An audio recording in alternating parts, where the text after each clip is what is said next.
haridusest ja tööturult eemal olevate noorte valdkonna peaekspert Olav Kersen ja oletegi asunud kuulama siis Haridus- ja Noorteameti riigihanke veebinoorsootöö arendamine ja elluviimine noorte haridusse ja tööturule naasmise toetamiseks infotundi. Riigihangete registrist on seesama riigihange siis leitav ka viitenumbriga 310421 ja väga rõhutan, et riigihange on siis avatud pakkumistele kuni 13. juulini kell 10. Nii. Ja kõik hankega seotud küsimused on siis võimalik jooksvalt esitada osalejatel siin chatis. Kui ma jõuan slaididega ühele poole, siis on lõpus võimalik küsimusi ka esitada ja kõik need, kes siis infotundi järele vaatavad, saavad siis esitada oma küsimused läbi riigihangete registri.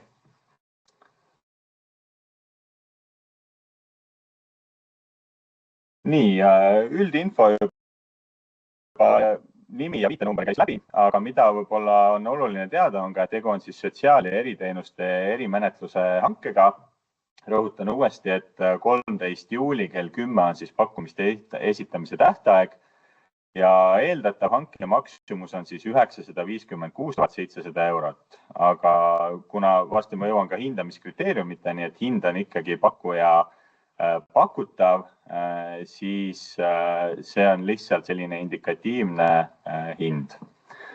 Ja hankelepingu kestvus on siis orienteeruvalt 34 kuud, aga hankelepingu sõlmimisest alates siis seda loetakse. Teine võimalus hankelepingu lõppemiseks on ka siis, kui noorte arvud ehk siis indikaator 1 ja indikaator 2 täitmine saab nii-öelda tehtud enne hankelepingu siis tähtaega või seda lõpetamist. Ja sellisel juhul on siis indikaator 1 täitmine see, kui saavutatakse arv, mida pakkuja välja toob oma pakkumises ja kui nendele kõigile noortele jõutakse siis teha ka 6 kuu järelkontrolli ehk siis kui nad on väljunud teenuselt ja 6 kuu möödudes, siis uuritakse, milline nende olukord on, et kas nad on väljunud ka neetolukorrast. Eesmärk on siis indikaator 2 puhul ehk siis järelkontroll ja väljumine neetolukorrast, et vähemalt 65% noortest, kellega ühendust saadakse, et nemad oleksid siis väljunud neetolukorrast. Ja arvestama peab ka sellega, et üldse teha seda 6 kuu järelkontrolli, siis viimased noored nii-öelda siseneda või lahkuda siis sellelt veebinoorsootöö teenuselt saavad 2028. aasta novembris või detsembris ja hiljemalt siis 30. juuniks 2029 peab olema esitatud kõik aruanded, kinnitatud kõik aktid ja tasutud kõik arved. Mis on siis selle hanke selline suurem eesmärk? Et me otsimegi pakkujad, kes aitaks läbi veebinoorsootöö jõuda just noorteni, kes ei õpi ega tööta või kellel on siis risk sellesse olukorda sattuda. Et varem ei ole sellises mahus veebinoorsootööd Eestis tehtud, kui meie selle hankega plaanime nii-öelda luua või siis otsime pakkujad, kes selle aitaks meil luua. Ja ühtlasi varasemalt on kasutatud veebinoorsootöö asemel ka teistsuguseid termineid, näiteks diginoorsootöö, online noorsootöö või kas või nutikas noorsootöö. Aga meie otsime siis üle-eestilist teenusepakkujat, kes oleks võimeline komplekteerima 6-liikmelise veebinoorsootöötajate tiimi. Ja ma julgen väita, et me oleme pakkujale jätnud üsna vabad käed, et kuidas seda teenust nii-öelda korraldada, et me oleme ise andnud raamidena ette noorte arvu, sihtrühma ja mis peab nii-öelda saavutama nende noortega, aga see, kuidas see teenus oleks üles ehitatud ja korraldatud, et siin on üsna palju pakkujal endal ikkagi otsustada ja kirjeldada. Ja teenuse eesmärk ongi siis veebinoorsootööga toetada noori just tagasijõudmisel haridusse või tööturule ja samuti siis riskinoorte puhul ennetada nende sattumist neetolukorda. Ja tegevuse sihtrühm on 15–26-aastased neetolukorras noored ja prioriteetse sihtrühmana käsitletakse omakorda veel 16–18-aastasi, et toetada nende hariduste jätkamist pärast põhihariduse omandamist. Kuna vahepeal on ka nüüd õppimiskohustuse iga muutunud, siis tegelikkuses hariduste jätkamist saab toetada 15–17-aastaste puhul, et kes on just põhikooli lõpetanud ja kellel nüüd alates sellest sügisest on kohustus jätkata siis kutsekoolis, gümnaasiumis või ettevalmistavas õppes. Ja oluline on märkida ka see ära, et kas noor on neetolukorras või mitte, on siis noore enda sõnade alusel, et nii palju, kui noor iseenda kohta avaldab andmeid ja infot ja olukorra kirjeldust. Ja hankega siis toetamegi veebinoorsootöö rakendamist, et leida veebinoorsootöö arendaja ja elluviija. Et otsime üht teenusepakkujat, kes pakuks teenust siis nii-öelda üle-eestiliselt, mitte piirkonnapõhiselt. Ja eeldus on, et meeskonnas toimub ikkagi ka Eesti nii-öelda piirkondadeks jagamine selles mõttes, et veebikeskkonnas ju ei ole piirkondi, aga kui me räägime näiteks võrgustikutööst, et siis nendel veebinoorsootöötajatel peaks olema teadlikkus erinevate maakondade võrgustikest ja need koostööpartnerid peaks olema kaardistatud ja koostöösuhted sõlmitud ka. Kui tulla siis kvalifitseerimis- ja vastavustingimuste juurde, siis pakkuja peab olema riigihanke menetluse alguse kuupäevale eelneva 36 kuu jooksul osutanud või koordineerinud kokku vähemalt 12 kuu mahus siis teenuseid.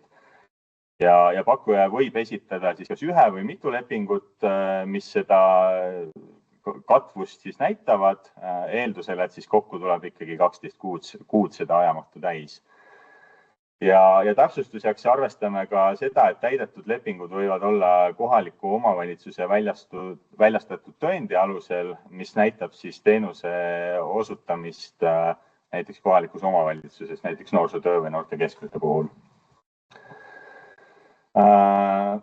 Teenust pakkuvas meeskonnas peavad siis olema täidetud projektijuhi roll ja 6 veebinoorsootöötaja rollid. Projektijuhi puhul on siis nõutud, et tal oleks kõrgharidus, et see on siis bakalaureuse kraad või rakenduskõrghariduse alusel või sellele vastaval kvalifikatsioonil põhinev kõrgharidus. Ja riigihanke väljakuulutamise eel peab siis 5 aasta jooksul olema vähemalt ühe projekti või teenuse juhtimise kogemus, kas siis noorte haridus- või sotsiaalvaldkonnas. Ja selle toimumise aeg või siis kaasatus selles projektis peab olema minimaalselt 6 kuu pikkuse perioodi jooksul. Kui tulla siis veebinoorsootöötajate vastavustingimuste juurde, siis siin on mitmeid variante, millele see veebinoorsootöötaja võib või siis peab vastama, aga ühele ta nendest peab. Veebinoorsootöötajal võib olla vähemalt noorsootöötaja kutse tase 6 ja see on siis nii-öelda see täiskutse, mitte laagrikasvataja, juhataja osakutse. Teine variant on, et tal võib olla ka sotsiaaltöötaja kutse tase 6 ja vähemalt siis 2 aastat noortevaldkonnas töötamise kogemust. Kolmas variant on, et veebinoorsootöötaja võib olla ka õpetaja või tugispetsialisti kõrgharidusega ja siis tal samuti peab olema vähemalt 2 aastat noortevaldkonnas töötamise kogemust ja arvestus on siis viimase 5 aasta jooksul. Ja kolmas variant on siis, et kui tal on ükskõik mis muu kõrgharidus või rakenduskõrgharidus, siis tal peab olema vähemalt 3 aastat noortevaldkonnas töötamise kogemust viimase 4 aasta jooksul. Ehk siis see nõue tuleb lihtsalt sellest, et kui see kõrgharidus ei ole otseselt seotud noortevaldkonnaga, siis vähemalt seda töökogemust peab olema märkimisväärses mahus noortevaldkonnas. Ja mida me üldse noortevaldkonna töökogemuseks loeme, on siis selline töökogemus, mis on seotud vähemalt ühe järgneva teema elluviimise või arendamisega. Nendeks on siis noorte osalus ja ühiskondlik aktiivsus, noorte huviharidus ja huvitegevus, avatud noorsootöö, noorte info, noorte seire, noortevaldkonna töötajate koolitus, erinoorsootöö, noortelaagrid, noortemalevad ja tööhõivevalmidus, noorte omaalgatused või siis rahvusvaheline koostöö. Ja pakkumise esitamisega tuleb siis esitada ka pakkuja meeskonna vorm, milles siis nimetatakse need projektijuht ja veebinoorsootöötajad ja kirjeldatakse nende vastavust siis tingimustele ja kinnitatakse ühtlasi, et nad on omalt poolt ka siis andnud nõusoleku osaleda potentsiaalselt siis tulevikus selles meeskonnas. Nii, ja kui rääkida hindamiskriteeriumitest, siis me hindame 4 kategooriat. Punktid jagunevad siis nii, nagu slaidil on välja toodud ja mida me siis täpsemalt hindame? Me hindame siis seda, kuidas veebinoorsootööd rakendatakse, et toetada siis noorte jõudmist ja naasmist haridusse ja tööturule ja siis selle kvaliteeti ja seda, kuidas ta siis vastab tehnilisele kirjeldusele, hindamiskriteeriumitele ja seal välja toodud alapunktidele.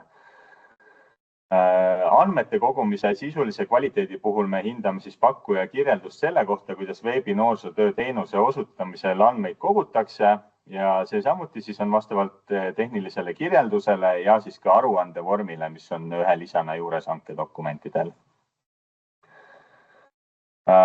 Teenuse hind, selle puhul me hindame siis seda viisi, et madalaima väärtusega pakkumus saab maksimaalse arvu punkte ja suurima väärtusega pakkumus saab siis 1 punkti ja vahepealsed pakkumised saavad siis vastavalt sellele proportsionaalselt punkte. Ja me hindame ka siis seda noorte arvu, kelleni lubatakse pakkumises jõuda eeldusega, et miinimum on 2500, aga kõik, mis on siis üle 2500, et selle eest saab punkte. Ja samamoodi siis need olukorras noorte arv, kelleni teenust osutades jõutakse, kõige suurem arv saab siis 10 punkti, kõige väiksem arv, mis on siis üle 2500, saab 1 punkti ning ülejäänud vahepealsed pakkumised siis saavad proportsionaalselt punkte. Ja edukas pakkumine peab siis koguma vähemalt 61 punkti kokku. Ja kui soovite täpsemalt vaadata hinnatavate kriteeriumite lahtiseletust ja siis seda punktide jaotust, siis seda saab vaadata riigihangete registrist alalehelt siis hindamiskriteeriumide metoodika, et seal on täpselt lahti seletatud. Nii. Ja kui mõelda selle peale, et kuidas siis see teenuse osutamise protsess käib, et pärast lepingu allkirjastamist tuleb alustada teenuse osutamisega esimesel võimalusel, aga hiljemalt 3 kuu jooksul. Ja teenuse osutamise meeskond on siis vähemalt projektijuht pluss 6 veebinoorsootöötajat. Ja tööjaotus ja keskkonnad on pakkuja kirjeldada, kuid veebinoorsootöö peab toimuma vähemalt 5 erinevas veebikeskkonnas.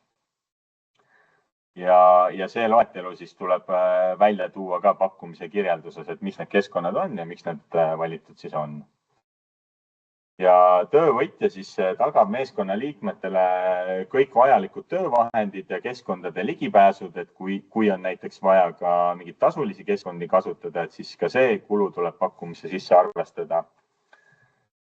Ja siis see loetelu põhjendused ka pakkumise sisulises kirjelduses välja tuua.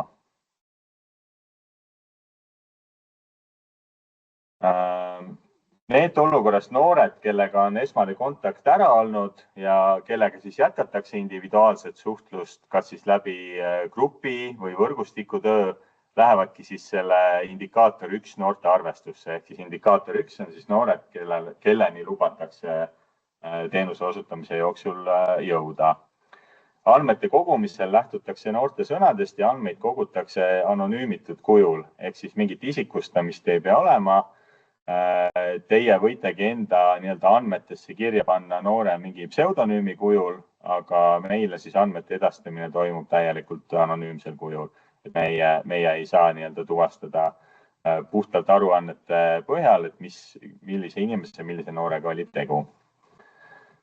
Ja andmed siis fikseeritaksegi kirjalikult digitaalses andmete kogumise vahendis ja teie siis edastate need andmed meile kui tellijale lisa 2 aruande vormi põhjal. Kui noor siis tegevusest lahkub, see tegevuses osalemine võib kesta kuni 6 kuud, siis tegevusest lahkumise puhul 6 kuu möödudes tehaksegi järelkontroll, et kas noor on väljunud NEET-olukorrast. Ja see järelkontroll ja noore väljumine NEET-olukorrast ongi siis indikaator 2, mille tulemusnäitaja peab lepingu lõpuks olema vähemalt 65%. Ehk siis nendest noortest, kes on teenusel käinud, kes on väljunud, kellega saadakse 6 kuu möödudes kontakti, nendest 65% peaks olema siis need olukorrast väljunud. Esimene väljamakse lepingupartnerile on siis 10% lepingu summast ja sellega tekib siis kohustus jõuda vähemalt 10%-ni lubatud noorte arvuni. Ja alles pärast seda, pärast esimest väljamakset ja pärast selle arvu noorteni jõudmist hakkavad siis edaspidi kvartalipõhised väljamaksed toimuma vastavalt sellele, mitme nooreni siis töövõtja on jõudnud.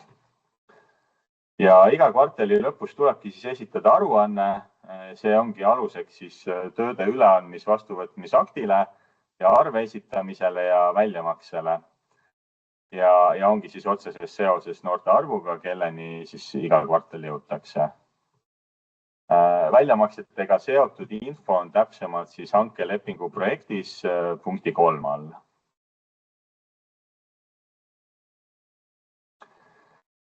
Siin on üks selline näitlikustav skeem ka, et kuna ühte konkreetset veebi noorsootöö kontseptsiooni ei ole hetkel olemas Eestis ja ka välismaa näited ei ole tegelikult toonud ühte kindlat konkreetset viisi, kuidas veebi noorsootööd teha, siis selline ongi üks võimalik skeem sellisel lihtsustatud kujul, et kuidas see veebi noorsootöö võiks siis toimuda. Väga oluline osa ongi siis veebi noorsootöötajate selline nähtavus ja proaktiivsus avalikus veebiruumis ja sealt edasi hakkavadki toimuma siis kontaktid. See võib olla nii veebi noorsootöötaja algatusel, see võib olla ka noore esmane kontakt veebi noorsootöötajaga ja siis sealt suhtluse käigus selgub, kas noorel on vaja sellist tuge, mida veebi noorsootöötaja saab pakkuda. Kui on, siis liigutakse edasi individuaalse tööga või võrgustikutööga või grupitööga. Kui ikkagi ei ole seda lisatuge vaja, siis või noor ei ole veel valmis seda vastu võtma, siis nii-öelda noore vaates see protsess kordubki selle hetkeni, kuni ta jälle on valmis suhtlema ja pöörduma veebi noorsootöötaja poole. Eeldus on, et noortel, kellel on tuge vaja, kui see veebi noorsootöötaja kohalolu ja selline jätkuv nähtavus veebis on piisavalt kaua kestnud, et siis julgetakse ikkagi ühendust võtta ja uurida, et mida ja kuidas. Seda ma julgen väita ka võrdluses siis veebikonstaablite, veebipolitseinike tööga, kellega on ka seda teemat arutatud, et nendel natuke sarnaselt see näiteks toimub. Ja kui noor on juba jõudnud sinna teenuse põhiossa, siis sealt edasi kestab siis kuni 6 kuud see toetamine ja kas noor juba iseseisvalt siis jõuab kas tööellu või õppimisse tagasi või vajadusel siis kaasatakse ka teisi osapooli ja võrgustikupartnereid. Ja pärast seda siis, kui noor on lahkunud veebi noorsootööst, siis 6 kuu möödudes toimubki see järelkontroll, et uurida, kuhu siis noor jõudnud on. Ja et esitada pakkumine, siis on vaja sellised lisad ära täita ja pakkumisega koos esitada. Pakkumise sisulises kirjelduses tuleb kirjeldada ühtse tervikuna, kuidas plaanitakse teenus üles ehitada ja seda rakendada, kuidas tagatakse nähtav kohalolu ja proaktiivsus veebis ning jõudmine NEET-olukorras ja riskis noorteni ning kuidas ja mis tempos saavutatakse lubatud noorte teenusele jõudmise arv. Ühtlasi tuleb kirjeldada, kuidas tagatakse teenuse turvalisus, andmekaitse ja veebi noorsootöötajate äratuntavus ja ohutuse vaatenurgast just see ka, et see tõestamine, et tegu on selle veebi noorsootöötajaga ja päris selle nii-öelda spetsialistiga, kes meie nii-öelda lepingupartnerina teenust osutab, et noore vaates on ka oluline, et ta saab sellest aru ja noorsootöötaja peab suutma seda siis ka tõestada või kuidagi olema äratuntav ja eristatav. Ning pakkumise kirjelduses tuleb siis ka kirjeldada ära, kuidas tehakse võrgustikutööd partneritega ning kuidas võimaldatakse veebi noorsootöötajatele end iga-aastaselt täiendada. Et meeskonnas osalevad veebi noorsootöötajad peavad saama siis ennast igal aastal 16 akadeemilise tunni mahus ka täiendada asjalike või teemasse puutuvate koolitustega, mis on siis veebinoorsootöö valdkonnaga seotud. Ära tuleb ka kirjeldada andmete kogumise ja edastamise protsess, põhjendada veebikeskkondade valikut ning tehniliste vahendite vajadust. Lisaks tuleb pakkumuse sisulises kirjelduses välja tuua ka võimalikud kommunikatsioonitegevused, piirkondliku tööjaotusega arvestamine, see on siis selleks, et tagada võrgustiku töövõime ja erivajadusega noortega arvestamine teenuse osutamisel. Et eeldada tuleb või sellega tuleb arvestada, et kõik noored ei ole oma erivajadusest tulenevalt võimelised samamoodi veebikeskkondi kasutama ja seda me tahamegi siis pakkumuse kirjelduses näha, et kuidas pakkuja on sellega arvestanud ja mis kohandusi ta sellest tulenevalt teenuse osutamisel teeb. Siis pakkuja meeskonna vormil ehk lisa 3 tuleb esitada projektijuhi ja veebinoorsootöötajate andmed ja vormi esitamisega siis pakkuja kinnitab, et meeskonna liikmed on andnud nõusoleku osaleda ja et Harno võib teha vajadusel nende andmete kinnitamiseks järelepärimisi. Mingit töösuhet ei pea nendel inimestel veel olema pakkujaga, kes seal vormis välja tuuakse, aga nii-öelda nõusolek, et nad esitatakse ja nende valmisolek osaleda siis selles projektitiimis, see peab olema. Siis lisa 4 täidetud lepingute andmete failis tuleb tõendada, et eelneva 36 kuu jooksul on pakkuja osutanud või koordineerinud kokku vähemalt 12 kuu mahus nõuetekohaselt teenuseid või täidetud lepinguid. Pakkuja võib siis esitada ühe või mitu lepingut tingimusel, et kõik nimetatud teenused on kaetud. Ja ühispakkujate volikirja vormis siis tulebki kinnitada, et seda ainult juhul siis, kui tehakse ühispakkumine, et kes on siis volitatud isik hankelepingu sõlmimise ja täitmise toimingutes. Et kui kaks osapoolt esitavad ühispakkumise, et siis üks inimene tuleb nimetada selleks volitatud isikuks. Nii ja natuke neid teemasid ka, et mis siin ühelt ja teiselt poolt on juba veebinoorsootööga seoses küsitud ja meieni jõudnud. Et mida tähendab, et NEET-olukorra määratlemine toimub noore sõnade põhjal. Et see käis siin eelnevalt läbi ka, et noort justkui ei pea pinnima andmete teada saamiseks ja et kas ta on NEET-noor või mitte, et selle otsustab siis veebinoorsootöötaja selle info põhjal, mis noor talle avaldab.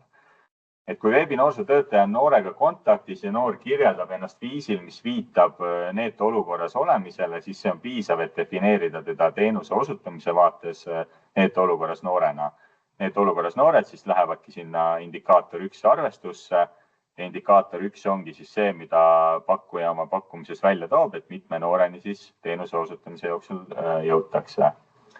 Et meil ei ole mõistlik arvata, et keegi eraldi valetaks oma olukorra kohta, kui ta on näiteks kontaktis veebinoorsootöötajaga mingis veebikeskkonnas, et ta valetab, et saada tuge, et ka selline nii-öelda valetamine võib viidata mingile toevajadusele. Aga noor, kes on kooli nimekirjas, aga näiteks väljendab, et enamasti koolis ei käi, et siis tema võib täiesti vabalt ollagi NEET-noore definitsiooni all. Ja noor, kellel puudub siis kindel töökoht ja ta teeb näiteks juhutöid, töötab mustalt, teeb mingeid irregulaarseid tööampse, et siis ka tema võib näiteks NEET-noore arvestusse minna, NEET-olukorras noore arvestusse. Kuidas veebis noortega kontakti loomine käib? Et seda on ka siit ja sealt uuritud, et kuidas see siis täpsemalt välja näeb. Et väga lihtne oleks vastata, et me täpselt ei tea, kuna seda teenust ei ole eelnevalt olnud, aga kui avada seda tagamaad, et siis kindlat kontseptsiooni tõesti hetkel ei ole ja see ongi pakkuja ära kirjeldada, aga kontakti loomise eelduseks ikkagi on veebinoorsootöötajal selline nähtav avalik kohalolu, et tulebki nii nagu on siin võib-olla eelnevalt katsetatud ka, on noorte infotöötajaid olnud online'is, noorsootöötajaid, noorte heaolu spetsialiste, veebikonstaableid. Et selline nähtav kohalolu veebikeskkondades ja noorsootöö põhimõtetest lähtuv hoiak ja suhtlustiil ning proaktiivne ja selline avatuse tasakaalu leidmine, et see ongi selline väljakutse, kuidas seda teenust siis kujundada ja kuidas noortega kontakti astuda. Et kindlasti ta ei saa olla selline üle pushimine, et igaühega kontakti võtmine, aga kindlasti ta ei saa olla ka selline, et lihtsalt avalikud postitused ja ootus ja lootus, et keegi ühendust võtab. Aga jällegi, pakkuja saabki pakkumuse kirjelduses selle välja tuua, kuidas see teenus üles ehitatakse, kuidas noortega kontakt saavutatakse. Kus võimalik, seal tuleb kindlasti lähtuda tõenduspõhisusest, teadustöödest ja toimivatest rahvusvahelistest näidetest ka, et kuidas see noortega kontakti loomine käib siis. Kui teenust tuleb pakkuda terves Eestis, siis miks peab Eesti olema jagatud piirkondadeks veebi noorsootöötajate vahel? Et eelnevalt ma siin mainisin ka, et üle-eestiliselt pakutakse, kuna veebis justkui piirkonda ei ole. Aga kui me räägime sellest osast veebi noorsootööst, et on vaja näiteks teha võrgustikutööd ja noor on ju võib-olla kindla asupaigaga ikkagi seotud, et kui noor vajab näiteks noorte heaolu spetsialisti abi, võib-olla pöördumist vaimse tervise õe poole, võib-olla arvele võtmist Töötukassas, et siis on vaja ikkagi kindla piirkonna partneritega seda koostööd teha. Ja sellepärast ongi oluline ka selle veebi noorsootöötajate tiimi sees selline mõtteline jaotus, et kes mis maakondade, mis piirkondade eest vastutab. Ja selle saabki pakkuja ka täpsemalt pakkumuse sisulises kirjelduses välja tuua, et kuidas see tööjaotus käib. See on ka oluline selles vaates, et kui näiteks välised partnerid soovivad veebi noorsootöötaja poole pöörduda, et siis nad teaks juba ära, et kes mis piirkonnaga seotud on ja kes täpsemalt võib-olla mingid kohalikke võrgustikke ühes või teises Eesti otsas näiteks teab. Nii. Väga kokkuvõtlikult see on selline üldine info selle hanke kohta. Ma vaatan vahepeal osalejaid lisandus ka, et ma annakski praegu korraks võimaluse ka teile küsida, et kes soovib mikrofoniga küsida, andke käega märku ja kes soovib küsida kirjalikult, et siis palun pange oma küsimus chatti. Kõik küsimused, mis küsitakse, kas verbaalselt või kirjalikult, et need lähevad ka ühte küsimuste-vastuste faili kokku ja pärast me lisame riigihanke registrisse, et kõigile huvilistele oleks ka see info nähtav. Nii, aga ma annan 10 sekundit aega märku anda, et kas keegi praegu soovib häälega midagi küsida seoses selle hankega, veebi noorsootööga.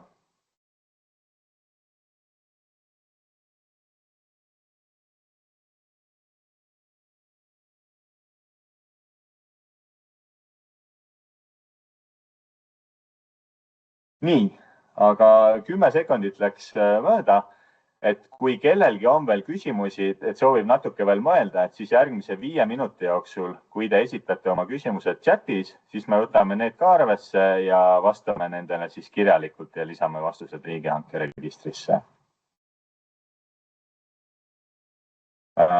Ja kõik, kes vaatavad seda infotunni salvestust järele, et siis teile samamoodi infoks, kui tekib küsimusi, siis palun esitage need otse läbi riigihangete registri. Aga aitäh kõigile kuulamast. Tuletan uuesti siis meelde, et järgmise 5 minuti jooksul veel saate oma küsimused chatis teele panna, siis võtame need arvesse ja edukat pakkumiste esitamist.